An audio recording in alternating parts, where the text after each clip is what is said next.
그렇게 생각하고 초심으로 국가를 봉사한다면 좋은 기회를 가져올 것이다. 저는 이렇게 분명히 생각을 하게 됐습니다. 그러나 저는 장관들의 업무를 성공시키려면 무엇보다도 전 공무원과 뜻을 같이 해서 공무원의 힘을 모아야 한다. 저는 이렇게 생각합니다. 어떤 조직도 지도자가 혼자 끌고 나가서는 성공을 할 수가 없습니다.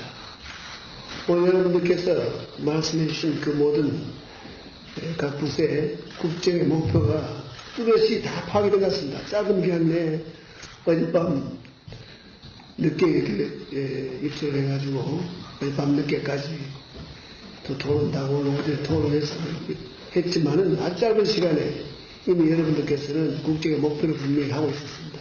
그러나 그 목표를 성공시키는 첫째 조건은 위하려면 모든 공무원의 힘을 모아야 된다. 이것이 가장 중요하다고 봅니다. 공무원들의 의지를 바꾸지 않고 공무원들의 힘을 모으지 않으면 우리는 많은 시간을 낭비하게 됩니다. 이런 점에서 여러분들께서 하부 조직을 아주 화학적으로 통합할 수 있는 그 조직에 참여해 주셔서 공짜의 사학이 또 공무원들에 대한 국가에 대한 충성 열정 이런 걸 잘 이끌어낼 수 있기를 바랍니다. 저는 그런 점에서 우리 장관들이 새로 부임하시면은 분명히 지난 10년간보다는 달라져야 된다. 공직사의 문화를 변화시켜야 된다. 저는 이렇게 생각합니다. 대통령이 우리 공직사회를 좀 변화시키자고 하지만은 실질적으로는 장관들께서 자기 부처의 문화를 바꿔야 됩니다. 10년간에 이끌어온 그런 공직사회 기간으로 안 된다. 저는 분명히 생각합니다. 공직사회의 그 분위기를 바꾸려면 아마 사소한 거에서부터 변화를 가져야 될 겁니다. 어차피 사무실 배치를 다시 하게 되고 통폐합이 되고 이렇게 이동하는 과정에 장관의 자리매김부터 그 산하에 있는 1급 이상의 자리매김부터 그런 문화도 좀 글로벌한 기준에 의해서 한번 바꿔보십시오. 너무 전통적 공직사회 기준에 의해서 모든 게 배치가 되어 있습니다. 자리 배치에서부터 살 따지고 매우 비효율적입니다. 아주 사소한 것 같지만은 시각적으로 보여지는 것부터 변화가 오지 않으면은 우리가 되질 않습니다. 그러니까 여러분들이 장관들이 경쟁적으로 뭐 행정안전부나 또는 뭐 청와대에서든 지침을 줘서 뭐 국장은 어떻게 해야 되고 1급은 어떻게 해야 된다고 그런 거 하지 않는 게 좋습니다. 장관께서 알아서 하시면 좋습니다. 그러니까 한번 장관들이 어느 장관이 글로벌하게 어떻게 효과적으로 효율적으로 하는지를 한번 보겠습니다. 그럼 여러분들 잘하는 데 가서 좀 보시고 또 사전 단합은 하지 마십시오. 또 똑같이 하려고 각자의 개성대로 한번 해보면은 외부 사람들이 이쪽 장관을 예방해보면 이런 분위기다. 또 저쪽 장관 분위기고 또 다른 분위기다. 이런 것들이 아마 느껴질 수 있을 겁니다. 그래서 저는 뭐 그게 다는 아니지만은 기본적으로 우리가 시각적으로 어떤 느낌을 받느냐. 저는 외국은 많이 다녀봐서 너무 세계 인류기업 뭐 공직사회 뭐 또 정치 지도자들 이렇게 찾아가 보면 우선 시각적으로 딱 보여지는 데서부터 여기가 무슨 조직이 살아있다. 정말 이거 선진 효과적으로 잘 배치를 했구나. 이걸 좀 느낍니다. 그래서 외국도 그런 회사들 잘 되고 있고 그런 조직이 잘 되고 있는 걸 제가 볼 수가 있다. 저는 이렇게 생각을 해서 아무튼 서둘러서 그 부임하게 되면은 공직사의 문화를 쇄신하는데 변화를 가져오는데 무엇을 해야 될 것인가. 결제 방식을 어떻게 해야 되고 하여튼 과거보다 훨씬 효과적으로 효율적으로 하는 여러 측면에서 이것은 제가 뭐 자세한 이야기는 하지 않겠습니다. 이제 여러분이 그렇게 하시게 되면은 여러분 산하 기관이 많습니다. 조금 전에 이야기했지만은 뭐 지식 우리가 앞으로 될 부처가 이제 통폐합이 될 그런 부처가 있을 필요가 그러니까 제일 큰 데가 지식경제부가 될 것이고 또 뭐 그 국토해양부도 뭐 그렇게 될 것이 됐는데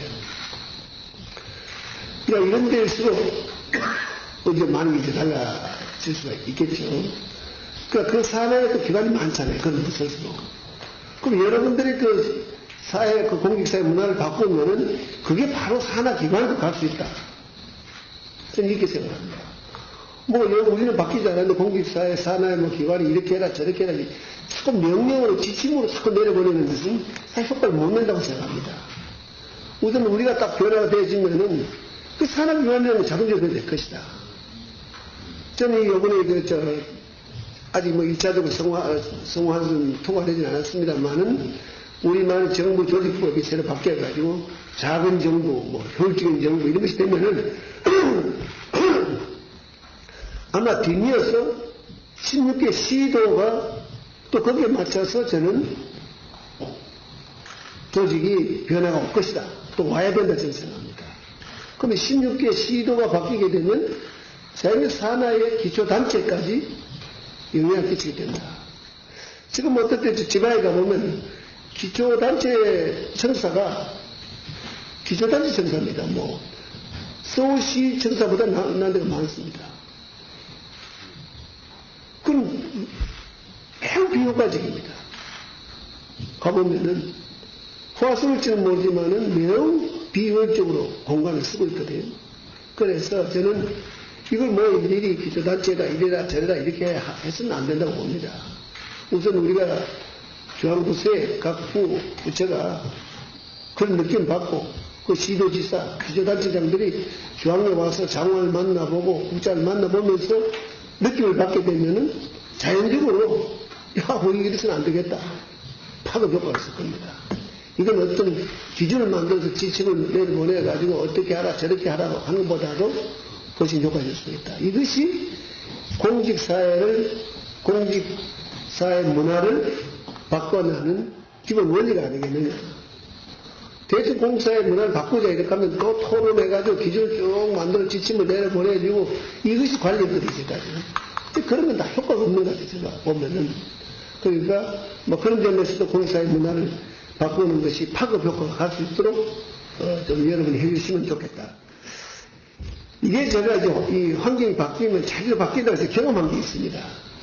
제가 청계천 복원을 할 때 많은 분들이 전문가들이 와서 이것은 IT 기술이 어떻게 도입이 돼야 되고 뭐 물을 어떻게 처리해야 되고 안전 기준을 어떻게 된다고 하는데 불란스 사회학자가 한 분이 전혀 청계천 복원사 관계없는 분이 저를 찾아와서 이야기를 할 때 자기 모든 것을 듣고 자기는 이 자료를 다 보고 왔어요. 그래서 시장은 어떻게 생각할지 모르지만은 청계천 복원사업이 성공이 되고 나면은 뭐 환경적인 측면에서 경제적인 측면에서 뭐 여러 가지 아마 효과라든가 이걸 토론할지 모르지만은 자기는 더 큰 변화는 서울 시민의 정서가 바뀔 것이다.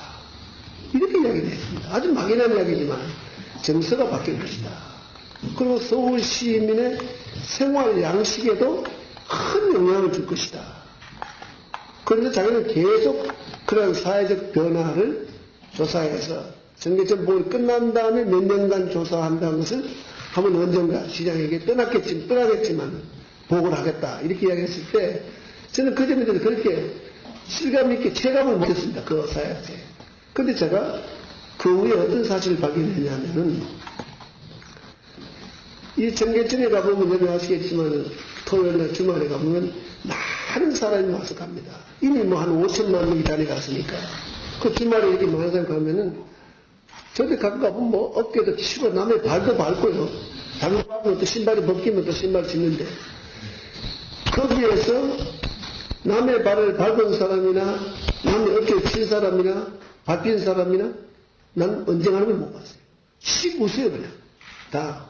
밟힌 사람도 밟은 사람도 웃고 서로 씩 웃어요.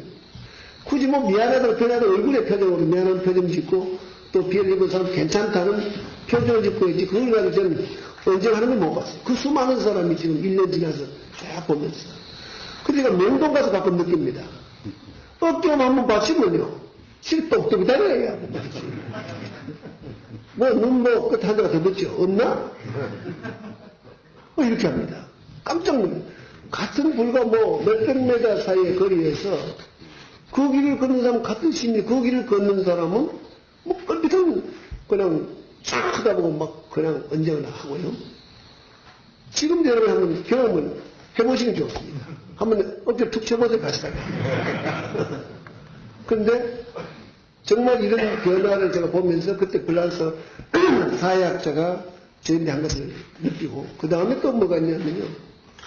우리가 서울의 시가 공원을 많이 만듭니다. 잘 만듭니다. 그리고 쓰레기를 버리지 마십시오. 어떻게 많이 붙이는 없더라도 그거 지키는 사람은 없습니다. 주말 지나면 전부 쓰레기 치우려고요. 형편없습니다. 근데 청계천에 가보시면은 거기 한 군데도 쓰레기를 버리지 마십시오. 뭘 어떻게 하십시오. 시민들이 요구하는 팻말이 하나도 없습니다. 하나도 없습니다. 어떻게 하십시오. 저렇게 하는 게 한 건도 없는데도 청계천에는 쓰레기를 버리는 사람은 없습니다. 바깥에 바람이 불어서 날아오는 게 있으면 서로 죽습니다. 그래서 서울시가 그 청계천 그 6km 그 긴 거리에 쓰레기가 이렇게 나오는 걸 보고 공무원 스스로가 깜짝 놀라고 있습니다. 머리 이런 게 있으면 주말 되면 쓰레기를 얼마 쓰면 다 통계되어 있어요. 이 정도 되면 얼마나 다르면 양이 얼마나 나온다고 다 알아요. 그런데 놀랍게도 청계천 그 현장에는 서울 시민이 같은 시민입니다. 그 시민이 다른 공원을 가면 또 버려요. 애들 과자 먹다가 또 버리고 합니다. 그런데 전혀 쓰지 않는다. 이건 그 청계천이라는 것이 환경이 주어지는데 변화에 따라서 사람들이 정말 같은 그 느낌을 제가 봤습니다. 여름에 가장 시원한 데가 어디냐? 청계천 다리 밑입니다. 시원합니다. 물이 흐르면서 자연의 바람이 나오면서 또 여름에 열섬이라나 여름에 열섬 현상이 나오는데 남대문 지금 요번에 화재가 나는 그 지역하고 청계천하고 온도가 3, 4도가 차이 납니다. 그러니까 그 교람이 좋거든요. 그런데 노숙자들이 시원한 데는 다 차지합니다, 여름에.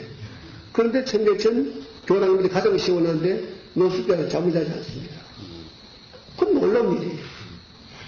저는 그거 오는 걸 내지 없는 줄 알았어요. 근데 그렇지 않아요. 낮에 알고 보니까. 그건 왜냐? 노숙자도 와서 여기 누웠으면 안 되는 걸 알고 있어요. 이 환경에. 그러니까 우리가 주어진 환경의 변화가 얼마나 우리 생활의 그 정서라든가 생활의 방식에 영향을 주는가. 저는 그 불란서 사회학자가 앞으로 몇 년이 저희도 올는지는 모르겠습니다만은 그런 변화를 감지했어요. 그러니까 우리가 사회 환경을 우리 국가가 어떻게 바꾸느냐, 공직사회를 어떻게 바꾸고, 자연을 어떻게 바꾸고, 이런 것들이 국민에게 생활 양식과 정서를 바꿔요. 우리 한국 사람들 불친절하다, 쓰레기를 아무나 버린다 그러지만은 우리가 버리지 못할 정도의 환경을 만들면 돼요.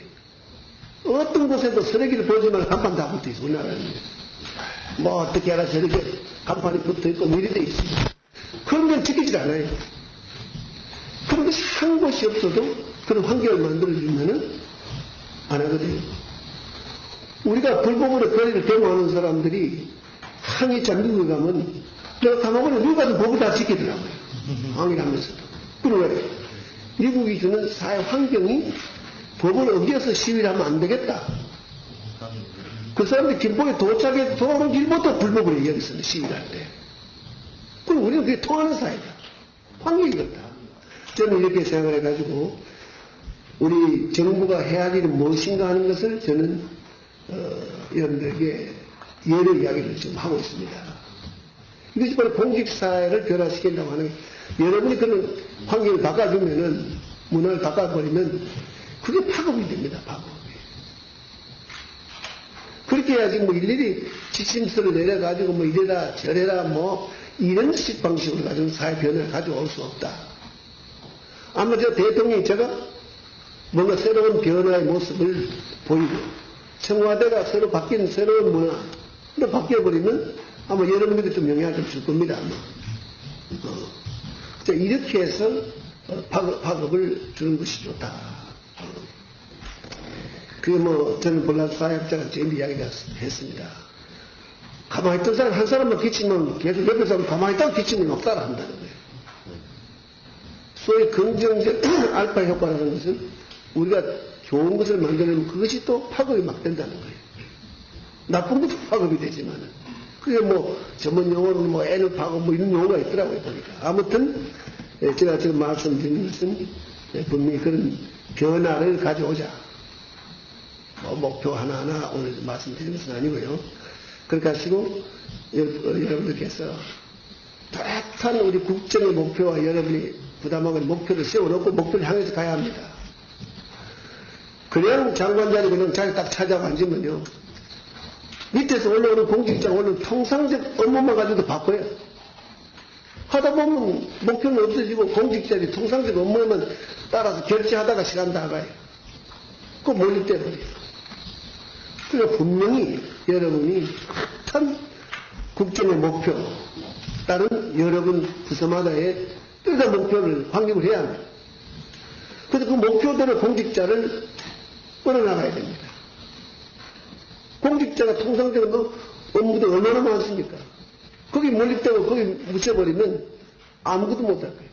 아마 대통령 저도 뭐 수석들 보고받고 부처에서 보고받고 이거 하다가 하루 종일 바쁘잖아요. 그것도 외국 손님 오고 뭐 이러다 보면 국정은 목표는 어딘지 모르고 난 하루 매일 아침 나오면 하루 허덕허덕 하다가 하루 다 버리고 또 피곤해서 자고 또 그 다음날 나오고 그러다 5년이 가버리고 이런 누를 끼칠 수가 있습니다. 누를 범할 수가 있거든요. 그러니까 저 자신도 그렇게 돼서는 안 되고 우리 수석들도 그렇게 하면 안 되고 우리 장관들은 더더욱이 그렇게 해서는 안 된다. 그렇게 생각해서 금년 1년 목표를 우선 세우시고 월별 단위당 이 목표를 세우셔야 된다. 저는 인터넷 시대라고 하는 것은 사실 분초당 계획이 맞는데 그 대부분 사람들이 제가 이렇게 이야기를 해보면은 월말에 한번 만날까요? 월말까지 해보겠습니다. 그 일을. 대화들이 그렇게 많아요.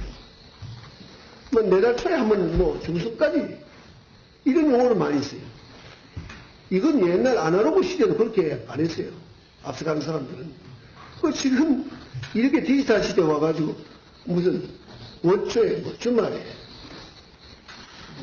매달 초쯤 이런 용어는 맞지 않다고 생각합니다.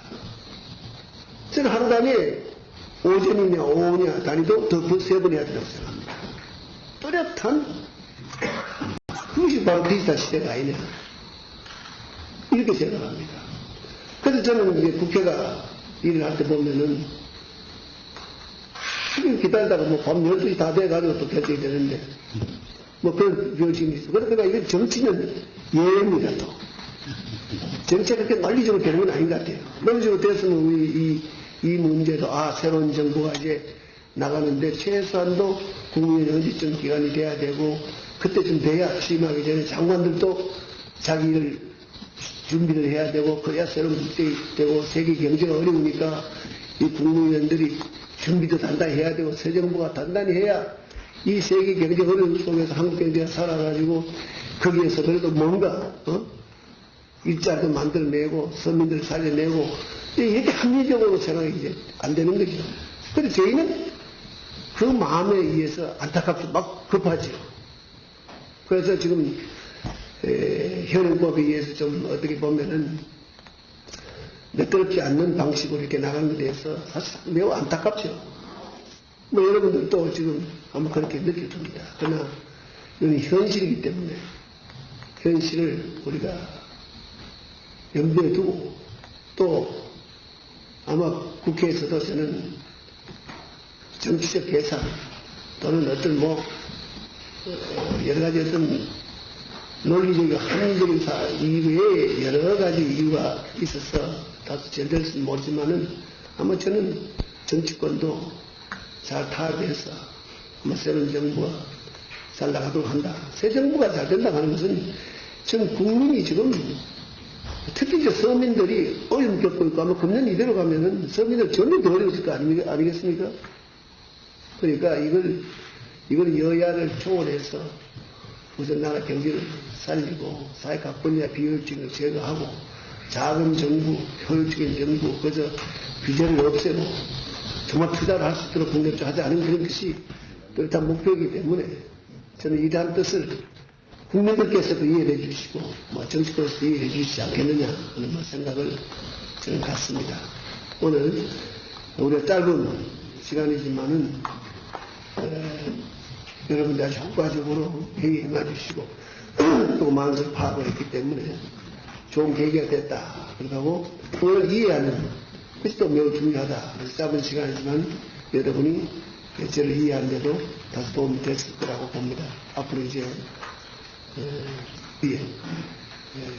어떤 이유로도 이래서 우리가 일이 잘 안 된다 하는 것은 국민들이 볼 때는 받아들일 수 없습니다.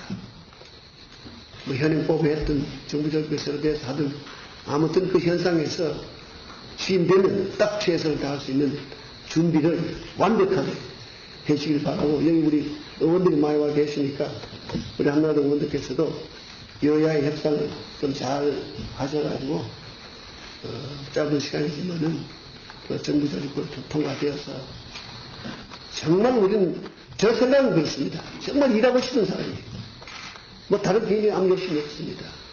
정말 나라를 위해서는 일하고 싶은 그 열정, 그 욕심밖에 없습니다. 저는 여든 야든 국회를 존중하고 특히 법을 존중하려고 저는 합니다.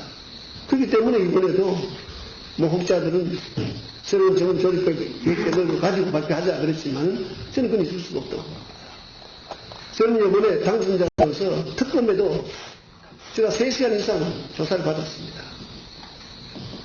사실 특검 내에서도 당선자는 현직 대통령과 준하는 위치이기 때문에 그건 조사를 할 수 있겠느냐 없겠느냐 하는 논의가 있었습니다. 그렇지만 저는 받아야 된다는 생각을 했습니다. 특검 문제를 가지고 국회에 있을 때도 특검을 받아달라 한나라당 때는 한나라당에 요청을 했고, 또 요청한 저로서는 특검의 조사를 받는 것이 좋다 하고 하는 것은 당연히 그것은 대통령 당사자는 대통령은 법 아래에 있다. 법은 지켜져야 한다. 대통령이 법을 안 지키고 대통령 당선자는 예외로 하면은 우리 한 근로자가 사소한 법을 어겼다고 해서 우리가 할 수가 없습니다.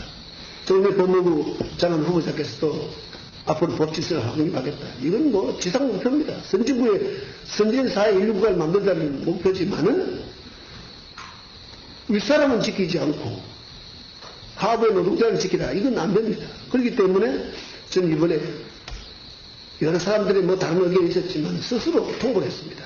저 조사받았겠다. 그래서 그럼 사무실에 찾아와서 받겠다. 그것도 저는 옳지 않다고 봐가지고 제3장소에서 3시간 아주 성실하게 받았습니다. 아주 성실하게 받았습니다. 이것 자체도 저는 법을 지키겠다는, 법을 지켜져야 한다 하는 것입니다. 그러니까 국회에서 합의가 되어서 합법적으로 해주시면은 일하는데 정말 일하고 싶어서 일하겠다는 우리 새로운 내각에 큰 힘이 되겠다 하는 걸 우리 한나라당 우리 의원들께서 이해해 주시고, 또 신당의 새로운 야당의 의원들께도 잘 뜻을 전달해서 좀 합의해서 해주시면 좋겠습니다. 오늘 짧은 시간에 아주 수고 많이 하셨고요. 짧은 또 진정에 열심히 준비합시다 같이. 고맙습니다.